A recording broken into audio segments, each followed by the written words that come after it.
কিন্তু বিদেশিরা ভক্ত হতে পারে এটা জানা ছিল না। তো আমরা যখন 3-4 পড়ি, আমাদের রাস্তা দিয়ে আমাদের আমাদের আমার জন্মস্থান খুলনাতে,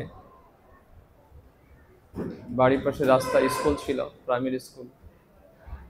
তো বিশাল একটা গাড়ি, গুরুমার যে গাড়িটা শুনেছেন, একটা গাড়ি ছিল, স্পেশাল একটা গাড়ি, যে গুরুমাজ সারা রাত প্রোগ্রাম করতেন। তখন আমরা কৃষ্ণ কীর্তন প্রভু সহ এই সন্ধ্যাবেলা থেকে শুরু হতো, সারা রাত প্রোগ্রাম চলতো। তো গুরুমাজ একটা গাড়ি ছিল বিশাল, ওখানে ঘুমানোর ব্যবস্থা ছিল, টয়লেট, বাথরুম, হ্যাঁ হ্যাঁ, সবকিছু ব্যবস্থা ছিল। তো আমরা ছোট ছিলাম, তো সবাই বলতে এই বিদেশে যে গাড়ি যাচ্ছে, আর আমরা কি করতাম, ওই দৌড়ে গিয়ে রাস্তায় গিয়ে, রাস্তা পর স্কুল তো, মানে ওই রাস্তার ছুটতাম বিদেশিদের গাড়ি। তো হঠাৎ করে একদিন এক ভক্ত বলে, আরে বিদেশি না, শুধু বিদেশি ভক্ত, আমরা কি ভক্ত, উনি হচ্ছেন ভক্ত, ভগবানের দূত। আমাদের গৌরেশ্বরবাবু এসছেন আমাদের সাথে, উনি একদিন বোঝালেন যে ওনারা কোনো সাধারণ কেউ না। আমরা সবাই ছোট ছোট বন্ধু বান্ধব মিলে করতাম।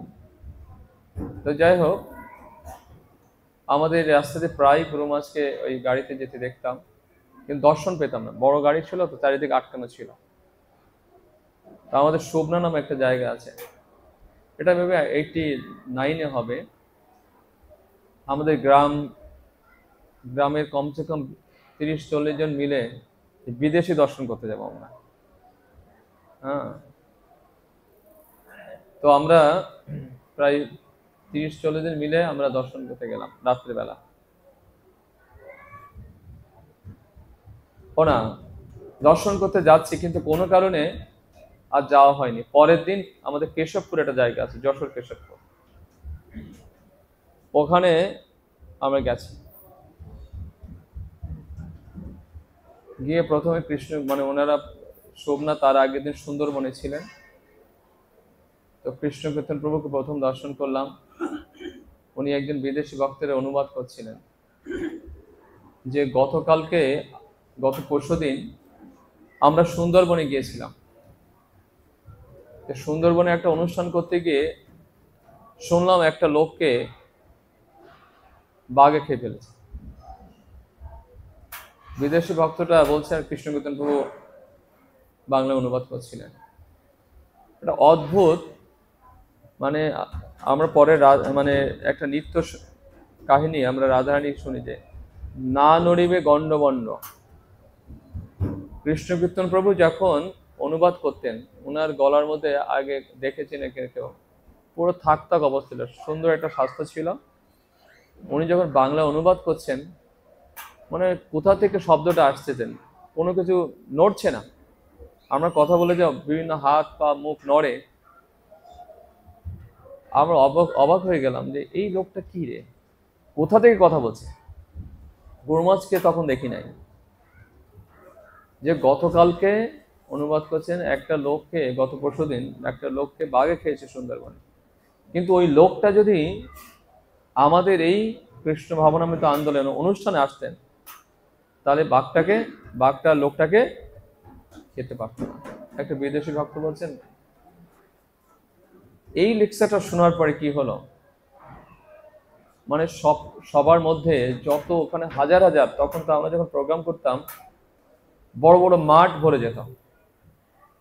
হ্যাঁ, তো কৃষ্ণ গুরু মহারাজের প্রোগ্রামটা দেখলাম, আমরা গেছি ঠিক আছে, একটা বিদেশি দর্শন করব, এই জন্য আমরা তো ভাবছি একটু ঘুরে টুরে চলে আসবো। কিন্তু যখন ওনাকে দর্শন করলাম, তখন আমরা যে কদিন ছিলাম বন্ধু বান্ধব, তখন আমরা 7-এ পড়ি, আমার মনে আছে। সবাই মানে সন্ধ্যা আরতিতে কি হয় আমি জানি না, এখানে আমাদের প্রচার পার্টি, কৃষ্ণ কীর্তনপুর প্রচার পার্টিতে কেউ দর্শন করেছেন? বাইরে প্রোগ্রামে দর্শন করেননি। মানে সন্ধ্যা আরতিতে 1-1.5 ঘন্টা ধরে সমস্ত ভক্তরা মিলে, গুরু মহারাজ যখন থাকতেন, সমস্ত ভক্তরা তখন বিদেশি ভক্ত বেশি থাকতেন, বাঙালি ভক্ত বেশি ছিল না। তো সেখানে একটা দিব্য নিত্য কীর্তন 2-3 ঘন্টা ধরে, মানে মাঠের মধ্যে যারা থাকবে, এই বিদেশি ভক্তদের এত এনার্জি ছিল যে মাঠের এই মাথা থেকে ওই মাথা সবাইকে নৃত্য করা। তো আমরা সেদিন সেই নৃত্য করার পরে আমরা চলে আসবো কি, সারা রাত সেখানে থাকলাম। এবং আমার 3-4 জন বন্ধু পরে আমরা চিন্তা করলাম যে কি করে এদের সাথে যাওয়া যাবে, যে ইনাদের সাথে কিভাবে যাওয়া যাবে। তখন 7 না 8 পড়ে এরকম হবে। এই যে মনের মধ্যে শ্রী গুরুদেবের মানে প্রতিচ্ছবি, সবসময় ভাবতাম যে কিভাবে ইনাদের সাথে যাওয়া যাবে। যাক, পরবর্তীতে জগদ্গুরুপ্রভু ছিলেন তখন, তার মানে 5-6 বছর পরে জগদ্গুরুপ্রভু চলে আসলেন। আমি তার 3-4 বছর পরে এসেছি। আমি 95-এ জয়েন করছি ইসকনে, আর প্রভু মনে 94-তে এসছে, 94 বা 93-তে এসছে জগদ্গুরুপ্রভু। তো সেভাবেই আমরা মানে ভগবান যেমন সর্ব আকর্ষক, শ্রী গুরুদেব তার মূর্ত প্রতীক, তিনি সর্ব আকর্ষক। গুরু মহারাজের শত শত লীলা আছে, যাকে দর্শন করেই তার হৃদয় নির্মল এবং শুদ্ধ ভক্তি জীবন করেছে। তো আমার জীবন থেকে আমি শুরু করতে চাই, যেহেতু এটা গুরু মহারাজের মহিমা, তিনি যে আসলে সাধারণ কেউ না, তিনি যে ভগবানের একজন শুদ্ধ ভক্ত। বাস্তবিক পক্ষে আমরা দীক্ষা গ্রহণ করেছি, একটা জিনিস খুব ভাববার বিষয়, আমি দীক্ষা গুরু গ্রহণ করেছি, গুরু কি আমাকে গ্রহণ করেছেন?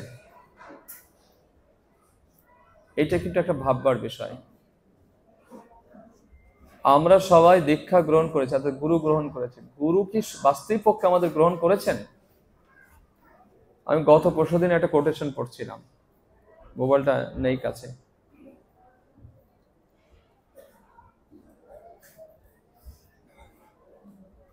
গুরু মহারাজ লিখছেন, যতটুকু মনে আছে,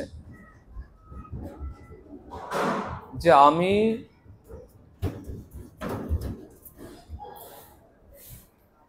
আমার কাছে যে প্রতিশ্রুতি তোমরা দিয়েছ, সেটা যদি তোমরা পালন করো তাহলে আমি তোমাকে গ্রহণ করতে পারি। এরকম একটা, আমি জানি না কেউ পড়েছেন কিনা, পড়েছেন না? আমার মাতাদেবী পড়েছেন, সর্বগুণা মাতাজি। হ্যাঁ, তাহলে আমি তোমাকে গ্রহণ, অর্থাৎ তোমাকে আমি ভগবান তেমন নিয়ে যেতে পারি, অন্যথায় নয়। তো সেই জন্য আমরা কেউ মনে না করি আমি গুরু গ্রহণ করেছি, কিন্তু বাস্তবিক আমাদের ভাবতে গুরুদেব কি আমাকে গ্রহণ করেছেন? গুরুদেব আমাদের কিভাবে গ্রহণ করবেন? আমাদের একটা মেয়েকে সবাই মিলে খুব সাজিয়ে গুছিয়ে দিয়েছে যে তোর একটা ছেলের সাথে বিবাহ হবে, সবকিছু ব্যবস্থাপনা আছে, কিন্তু বাস্তবিক পক্ষে আমাকে সাজিয়ে গুছিয়ে উপযুক্ত করে নিয়ে যাওয়ার পরেও যার সাথে আমার সম্বন্ধ হবে, আমি কতটা উপযুক্ত সেটা আমাকে ভাবতে হবে। বা তাকে সম্বন্ধ রাখার জন্য আমাদের কি ধরনের শিক্ষা, আদর্শ, ব্যক্তিত্ব তিনি পছন্দ করেন সেটাকে জানতে হবে। তা না হলে আমরা মনে করি দীক্ষা নিয়েছি মানে, হরিনাম নিয়েছি মানে আমি অনেক কিছু হয়ে গেলাম। এটা কিন্তু সম্পূর্ণ একটা মোহগ্রস্ত অবস্থা। আমাদের প্রায় প্রভুরা বলেন যে একটা ভালো স্কুলে অ্যাডমিশন নেওয়ার জন্য আগে প্র্যাকটিস করি আমরা, অ্যাডমিশন পেলাম না তখন লেখাপড়া শুরু হয় আমাদের। কিন্তু ভক্তরা সবার মিলে, আমাদের যারা শিক্ষা গুরু আছেন, পথ প্রদর্শক আছেন, তারা আমাদেরকে সুন্দরকে সাজিয়ে গুছিয়ে দেন যে যাতে আমরা গুরুদেবের সাথে সম্বন্ধ স্থাপন করতে পারি, শ্রী গুরুদেবের সাথে। কিন্তু অ্যাডমিশন নেওয়ার পরে তার সাথে সম্বন্ধ রাখার দায়িত্বটা কিন্তু আমাদের থাকে। অর্থাৎ ছেলে মেয়েকে দেখে মা বাবা সম্বন্ধ করে দেয়, এর পরে মেয়েটা কিভাবে ছেলের সাথে সম্পর্কটা রাখবে, সে দায়িত্বটা কার থাকে? মা বাবা থাকে? না, সে দায়িত্বটা কিন্তু থাকে সেই কন্যার, যে কিভাবে তার প্রভুর সাথে, তার স্বামীর সাথে সম্বন্ধটা, আন্তরিকতা, ভালোবাসা, সেবা, কিভাবে তার সম্বন্ধ রাখবে। সেই জন্য আমি গ্রহণ করতে চাই, কিন্তু তিনি কি আমাকে গ্রহণ করার মতো আমি যোগ্য হয়েছি, বা আমি সেই তিনি যেটা পছন্দ করেন, তিনি যেটা নির্দেশ করছেন সেটাকে যতটা মেনে চলছি। যদি না চলি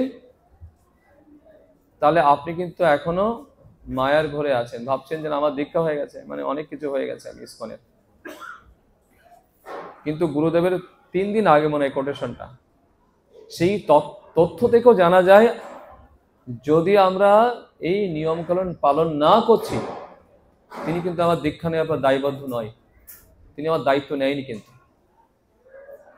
এখন এমনকি দেখেন, এখন গুরুদেব কিন্তু দীক্ষার অনেক বছর থেকে বলছেন, দীক্ষা বসার পরও তোমরা যদি এইগুলো পালন না করতে পারো তাহলে এখনো সময় আছে, তোমরা এখান থেকে উঠে যেতে পারো। শুনেছেন আপনারা না? আপনি অনুভব করুন, আদৌ দীক্ষা গ্রহণ করেছে, গুরুকে আমাকে গ্রহণ করেছেন বাস্তবিক পক্ষে? একটু ভাবুন। ভক্তি জীবন কিন্তু শুধু হই হল্লা, নাচানাচি করে আর খাওয়া খাওয়াই করে এরকম নয়। কিন্তু এটা খুব, এই যে গুরু তত্ত্ব, জীব তত্ত্ব আর ভগবত তত্ত্ব, 3টে তত্ত্ব, এর মধ্যে গুরু তত্ত্বটা অত্যন্ত গুরুত্বপূর্ণ। এটাতে না বোঝেন আপনি গুরু তত্ত্ব, গুরু কি জিনিস, গুরুর সাথে সম্বন্ধ স্থাপনটা কিভাবে হয়, এই তত্ত্ব না বোঝেন, দীক্ষা নেওয়ার পর হই হল্লা করে কাটিয়ে দিলেন, খুব বেশি লাভ নেই। কিছু লাভ আছে, খুব বেশি লাভ নেই। আবার সুযোগ পাবেন, কিন্তু গুরুদেব স্পষ্ট বলে দিয়েছেন যে তোমরা যদি এগুলো পালন না করছো, এই দায়িত্ব আমি নেইনি, নিতে পারবো না, বলে দিয়েছেন 3 দিন আগে। আপনি চাইলেন কোটেশন পরে দেখাতে পারে আপনাদের স্পষ্ট। তো এইটা ভাববার বিষয়। তো সেই জন্য আমাদের তিনি কি চান, তিনি সিম্পল, আমরা সবাই জানি, কিন্তু তিনি আমাদের মায়ের মতো, পিতার মতো কি করছেন, দায়িত্ব নিয়ে কি করছেন। আমরা সেদিন এটা পড়ছিলাম যে আমরা যখন ছোট ছিলাম তখন আমরা বুঝে বা না বুঝে কি করতাম, পায়খানা প্রস্রাব করে কি গায়ে মায়ে মেখে নিয়ে কখনো মুখে দিতাম। আশেপাশে যারা সবাই দেখতেন, সেই বাচ্চাটাকে ধরতো কেউ? তারা হয়তো এতটুকু করতেন, এই অমুকের মা, তাড়াতাড়ি দেখো তোমার ছেলে কি সব নোংরা মেখে বসে আছে, তাড়াতাড়ি একে পরিষ্কার করো। আবার অনেক সময় নাক আটকে চলে যেতেন। ঘুরে ফিরে যখন বাবা এসে দেখতেন, বাবাও কিন্তু অনেক সময় ধরতেন না, তিনিও চিৎকার করতেন, এই অমুকের মা, তাড়াতাড়ি এসে দেখো তোমার ছেলের কি অবস্থা, তাড়াতাড়ি তাকে পরিষ্কার করো। মা কি করতেন? আপনারা ভালো জানেন, মা ওটা ধরতেন, পরিষ্কার করতেন, কোলে নিতেন, বুকে জড়িয়ে ধরতেন, আদর করতেন। এত নোংরা থাকা সত্ত্বেও সেই জিনিসটা মা গিয়ে পরিষ্কার করছেন। শ্রী গুরুদেব দীক্ষা কালে শিষ্য করে আত্মসমর্পণ, সেই কালে গুরু তারে করে আত্মসম। তার মানে কি, আপনার যত পাপ তাপ সবকিছু তিনি মানে পরিষ্কার করছেন। আপনি চিন্তা করতে পারেন, আপনার যত নোংরা জিনিসগুলো শ্রী গুরুদেব পরিষ্কার করছেন।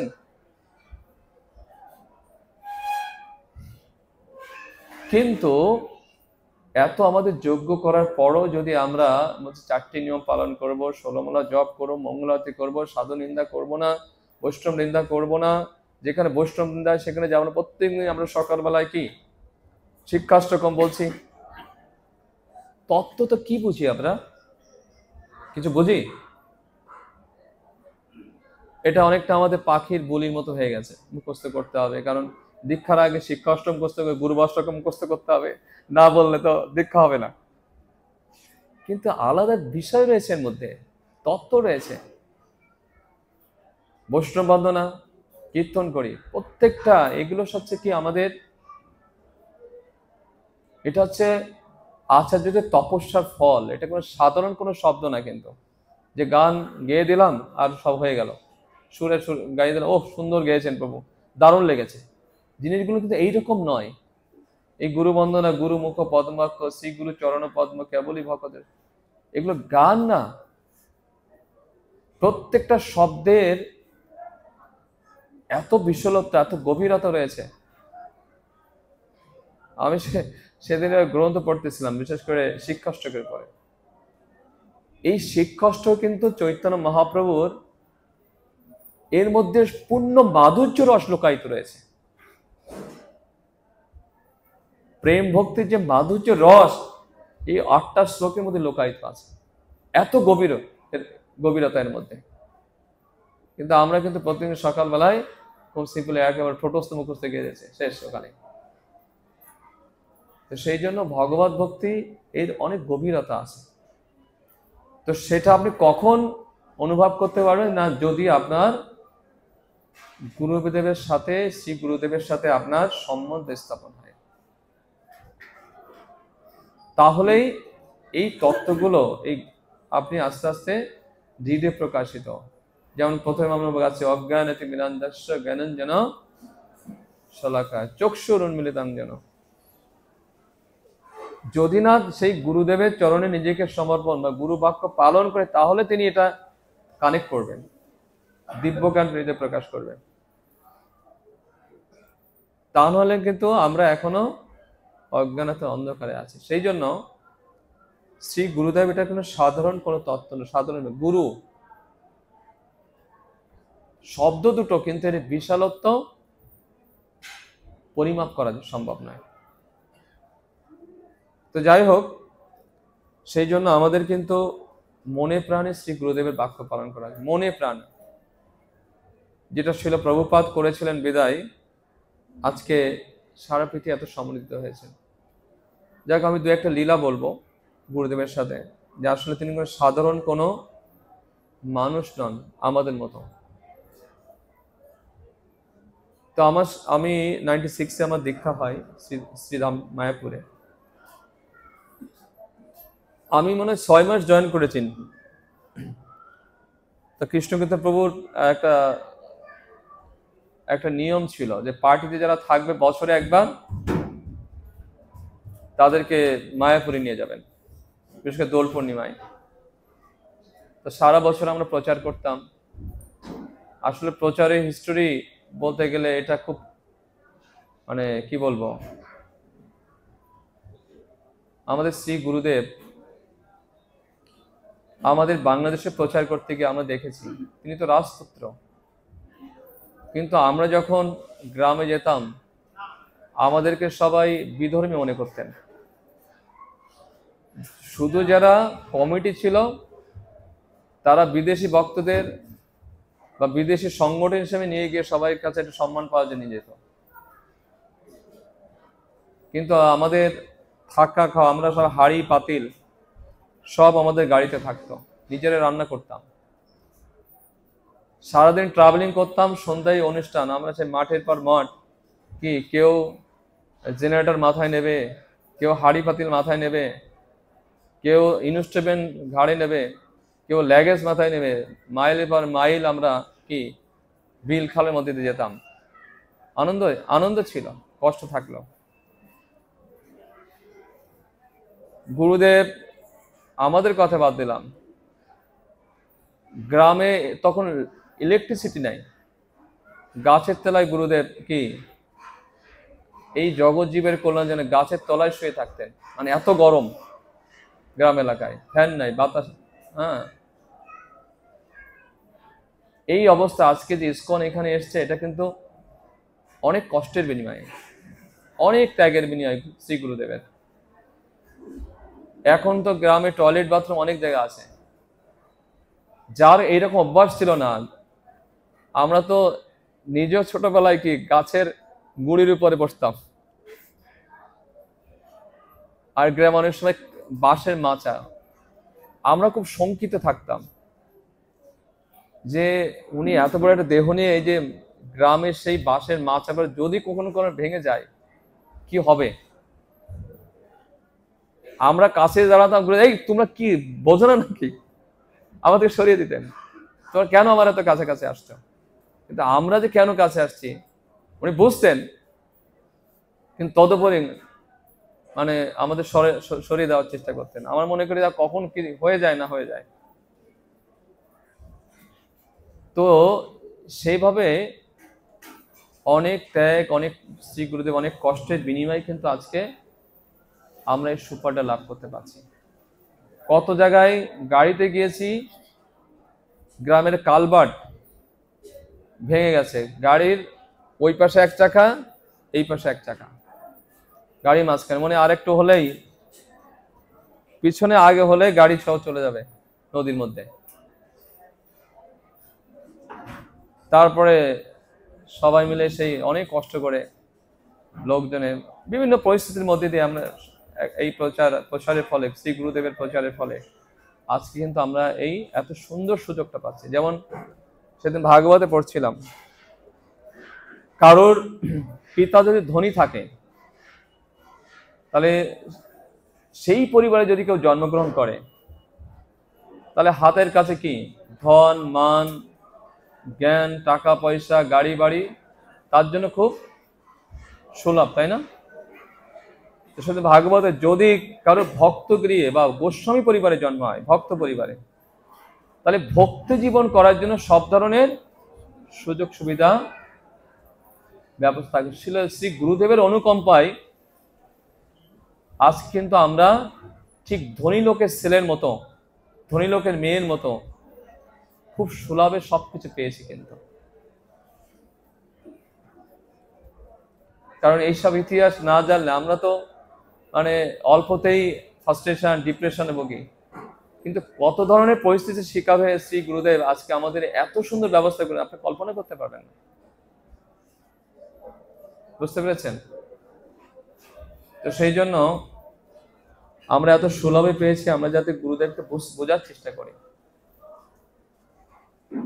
যে তিনি এত কষ্ট করে আমাদের জন্য ধন রেখে গেছেন। যেমন নরোত্তম দাস ঠাকুর জন্মগ্রহণ করার আগে যেমন কি ওই পাশে পদ্মায় মহাপ্রভু প্রেম ধন রেখে গেছেন, যে নরোত্তম আসলে এটা দিয়ে দিও। ঠিক গুরুদেব আমাদের জন্য, আমাদের ভক্তি জীবনে প্রগতির জন্য তিনি তপস্যা করে আমাদের জন্য এই বাঙালিদের জন্য প্রেম ধন রেখে গেছেন। অনেক কষ্টের বিনিময়ে প্রেম ধন গচ্ছিত করে রেখে গেছে।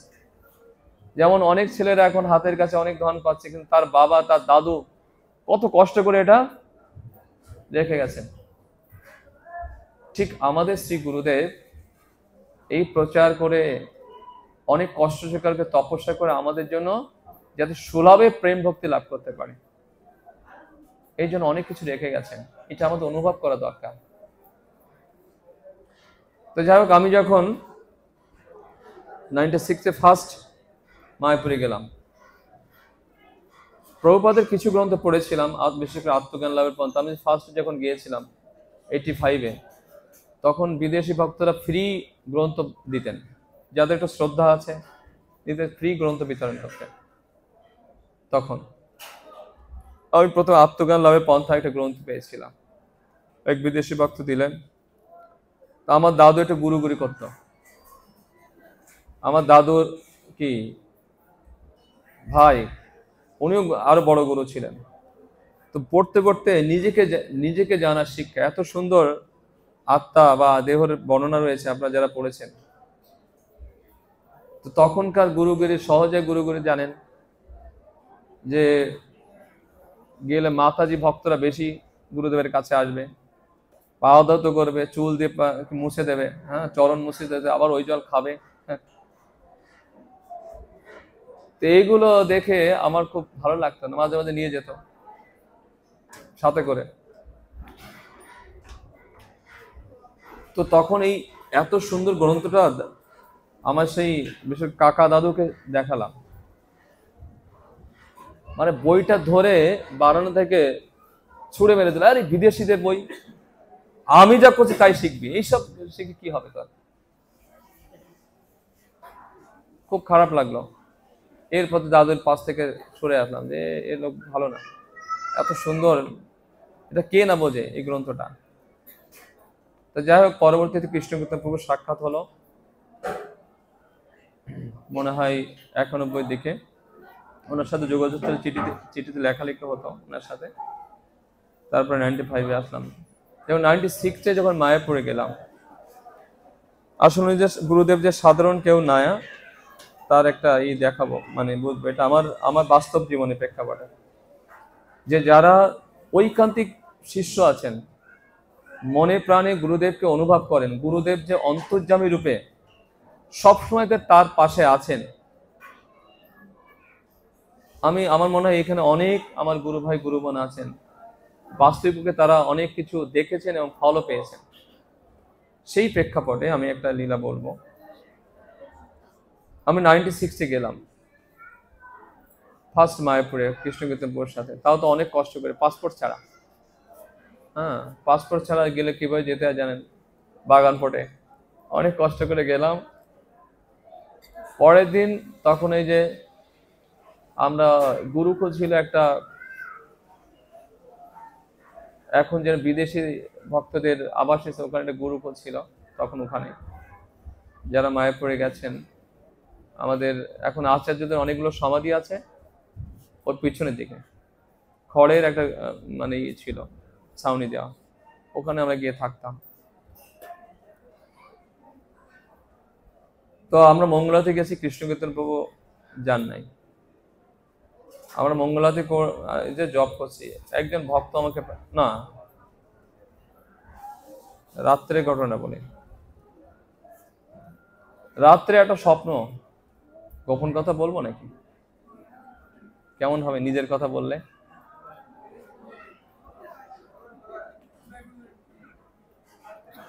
কিছু মনে করবেন না, হ্যাঁ? এটা বাস্তব, মানে আসলে গুরুদেবের মহিমা বলতে বসেছে, এই জন্য লোকাতে চাচ্ছি না, মানে উনি যে কত কৃপালু। আসলে আমি এখনো যে আপনাদের মাঝে আছি, আমার মনে হয় সেটা গুরুদেবের করুণা।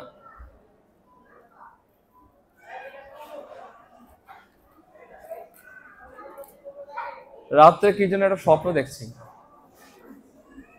স্বপ্নটা যে আমার জীবনে এত বাস্তব আসবে আমি ভাবতে পারিনি। স্বপ্ন দেখছি কোথায় যেন একটা ঘুরতে গেছে, মানে পাগলামি আমার, কিন্তু কিছু মনে করবেন না, ঠিক আছে? হ্যাঁ, কোথায় ঘুরতে গেছি, কোন একটা মাঠের মধ্যে সুন্দর বাজার টাজার আছে। তো আমি গুরুদেবকে আসলে আমি যে গুরু গ্রহণ করব এখনো ডিসাইড করিনি, কারণ তখন তো একটা সিস্টেম ছিল, 3-4 জন যারা বাংলাদেশে গুরু ছিলেন, 3-4 জনকে দেখানো হতো, বলা হতো যে এই অমুক অমুক গুরু। তো আমি কেবল 5-6 মাস জয়েন করেছি, অত বেশি ভালো বুঝেও না, জাস্ট কিছু গ্রন্থ পড়েছি মাত্র। কৃষ্ণকীর্তন প্রভু আমাকে ইসকন পড়ে যেতে শিখাইছেন, ওইটা মাঝে মাঝে বলি, মুখস্থের মতো, পাখির মতো। তো মায়াপুরে গেলাম, একটা স্বপ্ন দেখছি, কি যেন কোথায় গেছি।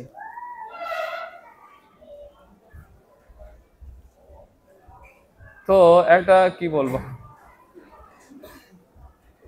কি মনে করবে সবাই মিলে, হ্যাঁ?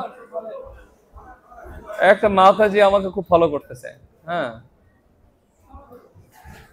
আমি তো খুব ভয় পাচ্ছি, কারণ আমি তো ব্রহ্মচারী মানুষ, এটা তো ঠিক নাই তার সাথে কথাবার্তা বলা। আমি দৌড়াচ্ছি, কিন্তু এত দৌড়াচ্ছি কিন্তু ওর সাথে দৌড়াই পাচ্ছি না, মানে দৌড়ে ফেললে এরকম হয় না স্বপ্নে, আমার তাই হচ্ছে। দৌড়াতে একটা বাজারের মধ্যে গেছি, বিশাল এক দেখি মাঠের মধ্যে বাজার হচ্ছে, তাহলে এই বাজারের মধ্যে আমি হারিয়ে যাব, কি করে পাবে? বাজারের মধ্যে লুকিয়েছি, ও তখন আসল রূপটা বের করেছে, বিশাল একটা রূপ, পুতনার মতো ধারণ করছে, করেও আমাকে খুঁজতেছে, পেয়ে গেছে, আমাকে ধরে ফেলছে, ধরে উঠে নিয়ে যাবে। বলছি আমি একটা মেয়ের সাথে পারবো না, আমার গায়ে কম শক্তি আছে, আমি অনেক ট্রাই করতেছি, পারতেছি না। তো আমার ছোটবেলাতে কৃষ্ণকে স্মরণ করার খুবই আছে, কোন বিপদে পড়লে কৃষ্ণকে স্মরণ করছি, কৃষ্ণ বাঁচাও বাঁচাও, কৃষ্ণ আসছে না।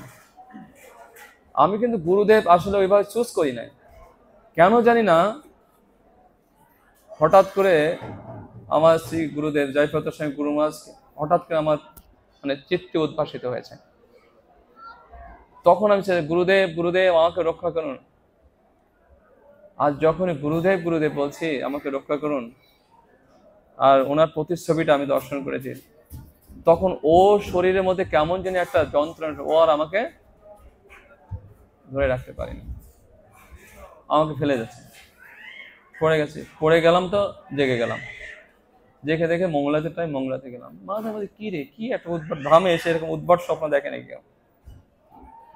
যাই হোক মঙ্গলা থেকে জব করতেছি, হঠাৎ করে কৃষ্ণকীর্তন একটা ছেলেকে পাঠিয়ে দিয়েছে, যা ওকে ডেকে নিয়ে আসো। কটা বাজে, মানে 6-6টা বাজবে। তো আমি জব ক্লাস থেকে উঠে গেলাম সেখানে প্রভুর কাছে, যে দেখে যে গুরু মহারাজ তখন কে পরীক্ষা নিতেন, আমার নামটা মনে নাই, 96-এ কে যে পরীক্ষা নিতেন, উনি বসে আছে, বলছে যে তোমার দীক্ষা হবে। আমি তো দীক্ষার কিছু মাত্র 6 মাস, এখন নতুন, বয়স অল্প, আমি তো কিভাবে পরীক্ষা দিতে হবে কি করে কিছুই জানি না। কৃষ্ণগত এই যে এই গুরু মহারাজের সেক্রেটারি আসছে, তোমাকে দীক্ষা দেবে, পাঠাইছে, তুমি ওই গোশালায় যাওয়া পরীক্ষা দিতে। এখন আমার তো বিপদ, আমি তো কান্না শুরু করেছি যে আমার পরীক্ষা হবে, আমি গুরুদেবকে ঠিক আছে গতকালকের কথা স্মরণ করছি, রাতের কথা, কিন্তু কি লিখতে হবে কিছুই জানি না, পরীক্ষা হবে, তোমার সমস্ত ব্যবস্থা করে দেবে, তুমি যাও পরীক্ষা দিয়ে আসো, 10টার সময় যাবে। এই যে 10টার সময় খুব কান্না করতে করতে গেলাম, কি হবে, আমি পরীক্ষা কি জানি না, পড়াশোনা জানি না, মানে কি লিখতে হবে জানি না, গেলাম, গিয়ে আমাকে একটা শিট দিল, প্রশ্নপত্র দিল, কিছুক্ষণ কান্না করে করে করে করে পড়লাম গুরুদেবের কথা, কারণ গতকালকে আমি বুঝে ফেলছি যে এখন আমার গুরুদেব ছাড়া আর কোনো উপায় নাই, উনি আমার সব কিছু।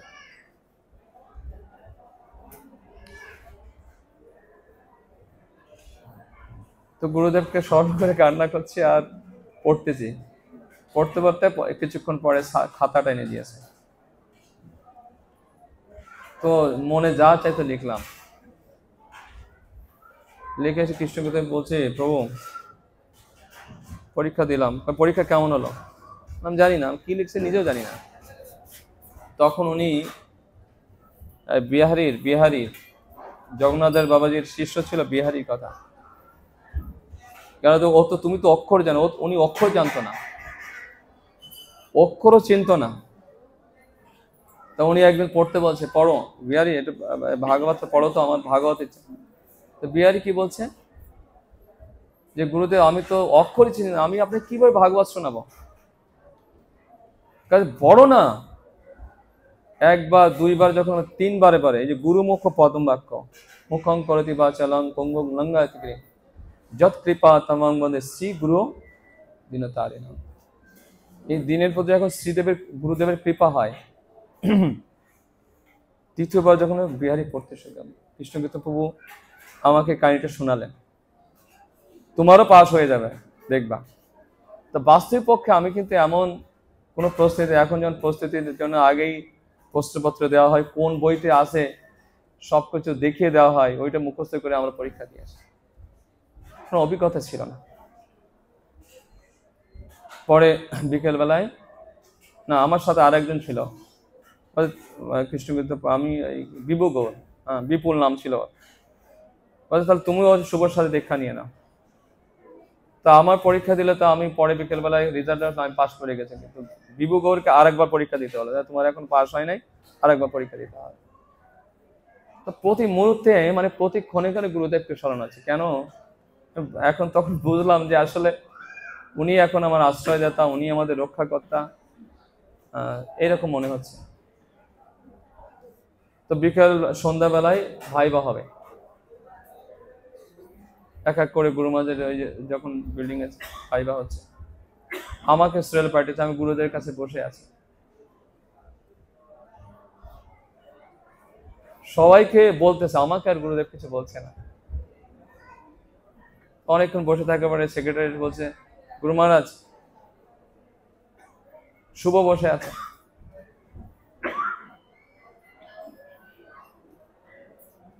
গুরু মহারাজ কিছুই বললেন না, শুধু আমাকে একটু জড়িয়ে ধরলেন।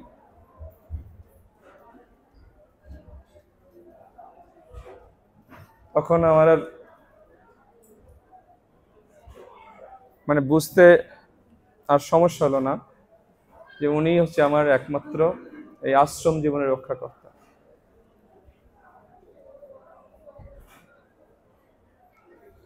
যাই হোক, পরের দিন দীক্ষা, এটাও একটা মানে প্রতি ক্ষণে ক্ষণে এমন সব কার্যক্রম হচ্ছে। পরের দিন দীক্ষা, তা আমরা দুইজনে দীক্ষা হলে গিয়ে দেখি, মানে তখন ওই যে একটা পার্ক ছিল, পার্ক কখনো দেখেছেন কিনা পার্ক, আগে যারা গেছেন এখান থেকে, এখন যেখানে মন্দিরটা আছে ওখানে একটা পার্ক ছিল, ওখানে দীক্ষা হতো তখন। আর তখন সমস্ত গুরুদেবরা এক জায়গায় বসে দীক্ষা দিতেন। এত এত দীক্ষা হতো না তো, সমস্ত গুরুদেব একটা মঞ্চে বসতেন, একের পরে দীক্ষা দিতেন আর কি, একসাথে সব যজ্ঞ হতো। তো আমরা দুইজনে গিয়ে লাস্টে গিয়ে দেখি যে সবাই বসে গেছে, আমাদের জায়গা নেই, কোথায় আমরা বসবো, সব গোল করে যজ্ঞ বেদিতে বসে গেছে। আমাদের এখানে আসতেন একজন রাশিয়ান ভক্ত, কৃষ্ণ মিশ্র নাম করে, উনি অনেক দূর থেকে বলছে, শুভ শুভ এখানে আসো, দুটো সিট ফাঁকা আছে।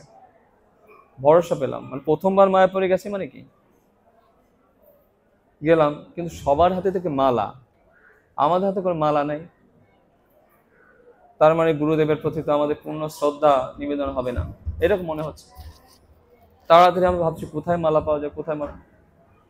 তখন এখন যেখানে সমাধি মন্দির, তখন এখানে ফুলের বাগান, গাঁদা ফুলের বাগান বানানো হতো তখন, এই মন্দির ছিল না তখন, গাঁদা ফুলের বাগান চাষ করা হতো তখন, মাঠ ছিল। তো আমরা দৌড়ে সেখানে গেলাম, গিয়ে দেখছে যে আমরা দীক্ষার দিনে যে ফুল নেব, এটা নিজের মতো তুলে নেওয়া তো এটা অপরাধ। উনি বলেন এটা মালি আছে ওখানে, কিন্তু মালিক আর খুঁজে পাচ্ছি না। আবার দীক্ষার টাইম হয়ে যাচ্ছে, সবাই বসে গেছে, কি হবে কি হবে। ওখানে দুইজনে কান্না করছি যে তাহলে কি গুরুদেবকে মালা দেওয়া হবে না ফুল। হঠাৎ করে মালি আসে, বলছে যে ফুল নেবে, কিসে নেবে, আমি কিছু জিজ্ঞেস করিনি, আমরা কিসে নেবে। তখন আমরা উত্তরে বেঁধে দিলাম, আমাদের একটাই গেট ছিল তখন মায়াপুরের, একটা দুটো গেট ছিল, এই দিক দিয়ে ছিল, আর গুরু মহারাজের রুমের বিল্ডিং এর পাশ দিয়ে ছিল একটা, ওটা সবসময় খুলতো না, এই পাশটাই ওপেন ছিল। এখন যে ফুলগুলো নিয়ে বসে আমরা মালা গাঁথবো কি করে, উনি বলে দেখো ওখানে কি মন্দিরের পিছনে মালা গাঁথে, ওখানে যাও। দৌড়ে গেলাম, কিন্তু ওখানে আর কোনো কিচ্ছুই নাই, প্রভুপাদের পিছনে মালা গাঁথা হতো, অনেক কিছুই নাই। তো খুব চিন্তা করতে বেরিয়ে আসলাম, এসে এখন যেখানে নৃসিংহদেবের টিকিট কাটা হয় ওই জায়গাটা তখন মালা বিক্রি করত। তা আমরা কাঁদতে কাঁদতে ওখানে এসে দাঁড়ালাম কিছুক্ষণ, ছোট জিজ্ঞাসা করতে পারছি না। তখন ওই জায়গায় প্রভুটা বলছে, তোমরা কেন কান্না করছো, যে আমরা এই যে মালা গাঁথবো, কিন্তু কি দিয়ে যে মালা গাঁথবো, ওখানে ছুঁই সুতাও নাই, আবার দীক্ষার টাইম আছে। উনি আমাদের ডেকে গাঁদা ফুলগুলো নিলেন, কিন্তু এত সুন্দর দুটো মালা গাঁথা ছিল, মালা দুটো দিয়ে দিলেন আমাদেরকে। হ্যাঁ, অনেক সুন্দর দুটো মালা গাঁথা ছিল, এই গাঁদা ফুলগুলো নিয়ে মালা দুটো দিয়ে দিলেন নিঃসংকোচে, কোনো কিছু নিলেন না। যাক আসলাম, দীক্ষার বেদিতে আসলাম। কখন এলাম, যখন নামটা ঠিক ডাকলেন, আমাদের ঠিক একটা অভিনয়ের মতো, মানে নাটকের মতো, নামটা ওখানে ডেকেছে আর আমরাও এসে প্রবেশ করলাম। আপনাদের আশীর্বাদে গুরুদেবকে দীক্ষাটা হয়ে গেল। দীক্ষা হওয়ার ভিক্ষা করতে হয়, কিন্তু আমরা যেখানে যার কাছে যাচ্ছি এত ভিক্ষা পাচ্ছি, সবাই এত দিচ্ছে আমাদেরকে ভালোবেসে, আমাদের আশেপাশে ওদেরকে দিচ্ছে না।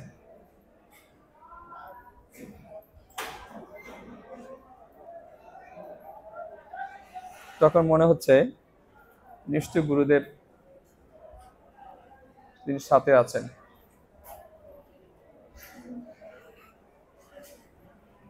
যখন প্রণামী দিতে গেলাম,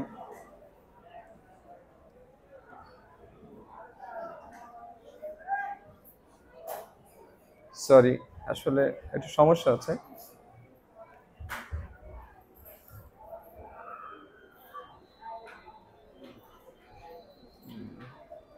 টিস্যু আছে নাকি? টিস্যু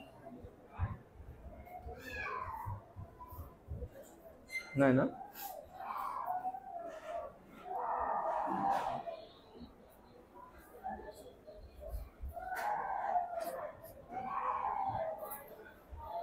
ওনার রুমে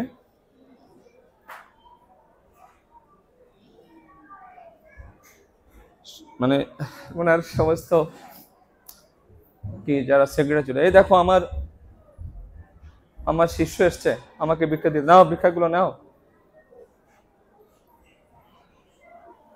নিয়ে খুব আদর করে আমাদের দুজনকে।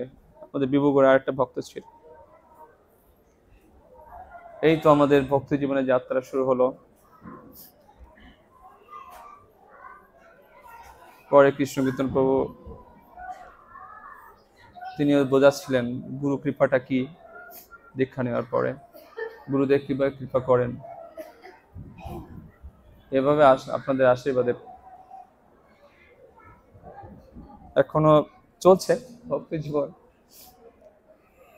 কিন্তু প্রতিক্ষণে আসলে এটা আমার একটা গুরুদেবের সাথে কানেকশন থাকলে আমাদের ভালো কি মন্দ কি এটা প্রতিক্ষণে আপনি অনুভব করতে পারবেন। উনি আপনাকে ইশারা দেবে।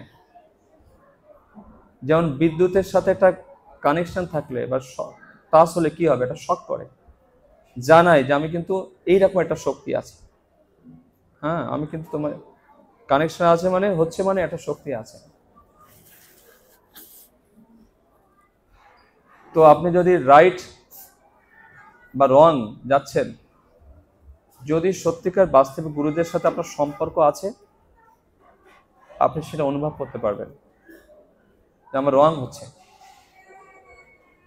আর সেটাই হচ্ছে আমাদের বৈষ্ণব জগতের প্রবেশ বা গুরু গ্রহণের সার্থকতা, যদি সেই জিনিসটা আপনি অনুভব করতে পারেন। যেমন মহাপ্রভু দুই ধরনের ভক্ত আছে, অন্তরঙ্গ ভক্ত, বহিরঙ্গ ভক্ত। আমাদের শ্রী গুরুদেবের আমরা অনেক দীক্ষা নিয়েছি। অন্তরঙ্গ ভক্ত কয়জন ছিল? মাত্র মহাপ্রভু 3.5 জন ছিল। বহিরঙ্গ ভক্ত হাজার হাজার লক্ষ লক্ষ ছিল। আমরা যারা শিষ্য গ্রহণ করেছি, ভক্ত হলে ওই রকম অন্তরঙ্গ ভক্ত হতে হবে। গুরুদেবকে বুঝতে হবে, অনুভব করে তার শিক্ষা, তার আদর্শ, তার ব্যক্তিত্ব, এইগুলোকে মনে প্রায় গ্রহণ করতে হবে। সেটা হচ্ছে অন্তরঙ্গ শিষ্যের মনোভাব। ম্যাক্সিমাম দেখবেন নাচা গাওয়া, হই হুল্লা করে, খাওয়া দাওয়া পূর্তি করে, হ্যাঁ নিয়ম কোনো সারাদিন দৌড়াদৌড়ি করছে, ঠিক আছে, কিন্তু মঙ্গলারতি জব হচ্ছে না, কোনো ঠিক গুরুদেবের আজ্ঞা পালন করছে না ঠিক ঠিক মতো। এরাও শিষ্য। যেমন স্কুলে ভর্তি হলে কি সবাইকে ছাত্র বলে, স্কুলে ভর্তি হলে সবাইকে ছাত্র বলে, কিন্তু সব ছাত্র কি পাশ করবে? করে?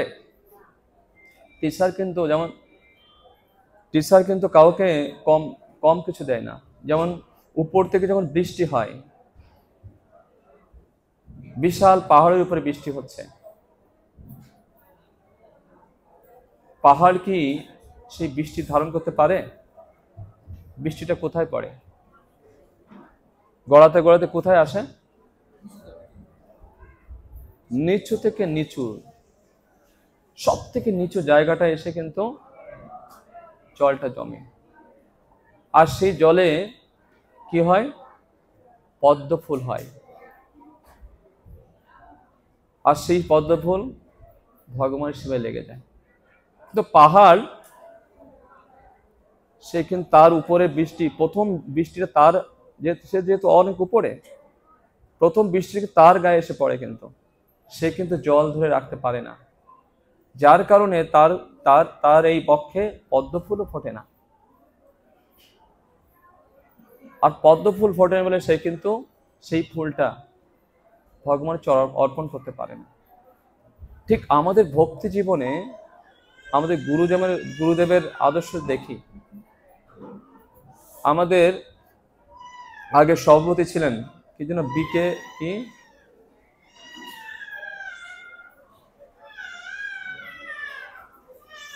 একজন জাগতিক মানুষ সভাপতি ছিলেন আগে, নামটা ভুলে গেছে, বিকে এরকম কি এটা নাম, এক প্রভাবশালী ব্যক্তি ছিলেন। আমি দেখেছি বিকে চৌধুরী, রাইট, হ্যাঁ বিকে চৌধুরী। আমি দেখেছি গুরু মহারাজ, সে একটা জড়জগতিক মানুষ,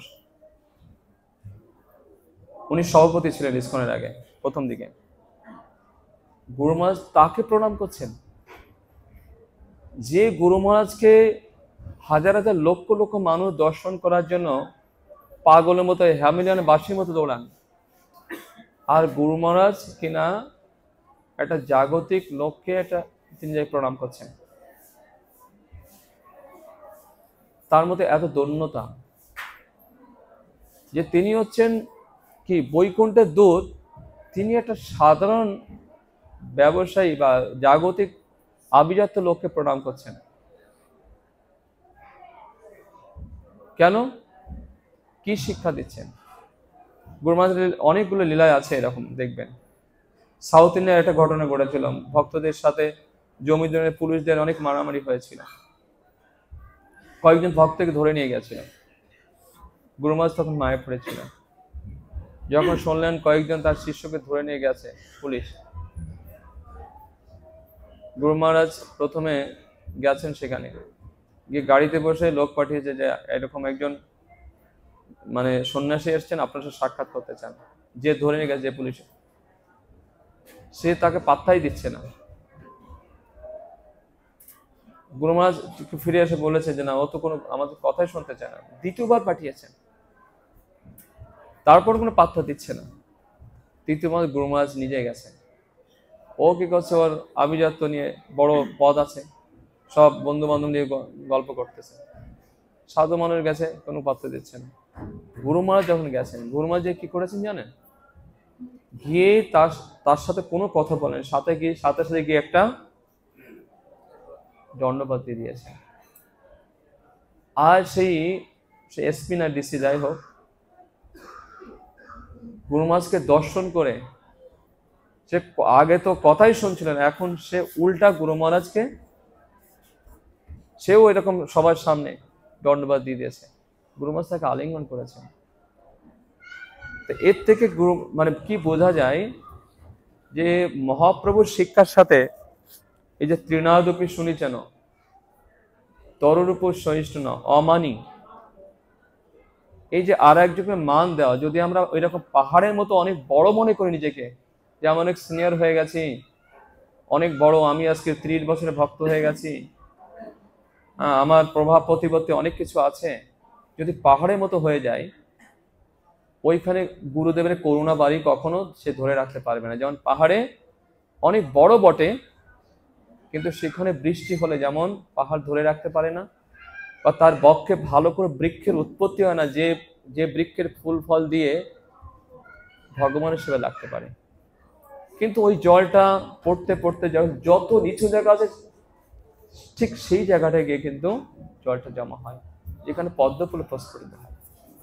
ঠিক আমাদের গুরুদেবের আদর্শ তাই। যদি ওই মনোভাব নিয়ে নিজেকে তৈরি করি,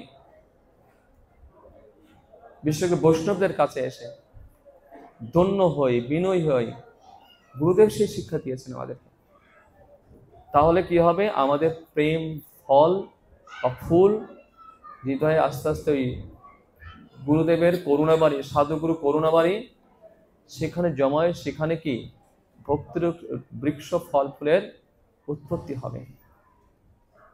সেইটা আমাদের গুরুদেবের কাছ থেকে বড় শিক্ষা। তো যার কারণে গুরুদেবের চলা বলা আদর্শ, এটা যে মনে প্রাণে গ্রহণ করতে পারে, সেই হচ্ছে যথার্থ শিষ্য। দীক্ষাটা আরো বড় ব্যাপার না। এই জন্য প্রথম যে কথা বলছিলাম, যে আমি গুরু গ্রহণ করেছি, গুরুদেবকে আমি গ্রহণ করেছেন কিনা। আর গুরুদেব তখনই গ্রহণ করবেন যদি গুরুদেবের চলা বলা আদর্শ শিক্ষা আমরা মনে প্রাণে গ্রহণ করতে পারি, তাহলে তিনি আমাকে গ্রহণ করবেন। তা না হলে কি সংসারে স্বামী স্ত্রী একরকম চাইছে, স্ত্রী আরেক রকম চাইছে, সেই সংসারে তো শান্তি হতে পারে না।